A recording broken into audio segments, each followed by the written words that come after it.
అందరికీ హాయ్. ఈ పద్ధతిలో గోంగూర పచ్చడిని ట్రై చేయండి. చాలా అంటే చాలా టేస్ట్గా ఉంటుంది. అలాగే ముందుగానే ఎండుమిర్చి, ఆవాలు, మెంతులు, జీలకర్ర, ధనియాలు అన్నీ వేయించి పక్కన పెట్టుకున్నాను. అలాగే ఒక ప్యాన్ తీసుకొని అందులోకి ఆయిల్ యాడ్ చేసుకొని కొంచెం కొంచెంగా గోంగూర వేసుకుంటూ కలుపుకుంటూ సిమ్లో పెట్టుకొని వేయించుకోవాలి.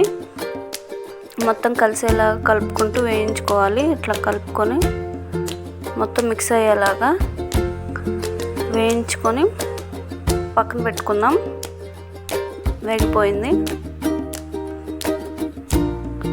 అలాగే ముందుగా వేయించి పక్కన పెట్టుకున్న ఈ ఎండుమిర్చి, ఆవాలు, మెంతులు దినుసులను వేసి సాల్ట్ యాడ్ చేసుకొని వెల్లుల్లి రెబ్బలు యాడ్ చేసుకొని మిక్సీ పట్టుకుందాం.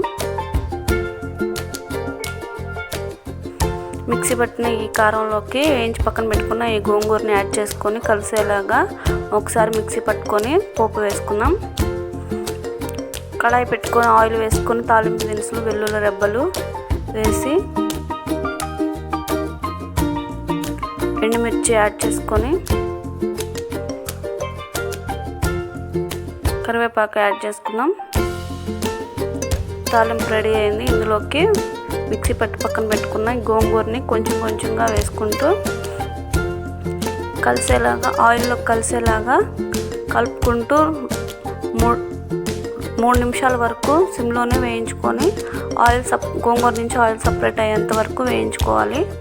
ఈ గోంగూర అయితే చాలా చాలా టేస్ట్గా ఉంటుంది. ఖచ్చితంగా ట్రై చేయండి. ఎలా వచ్చిందో కామెంట్ చేయండి. మా ఛానల్ని సబ్స్క్రైబ్ చేసుకోండి.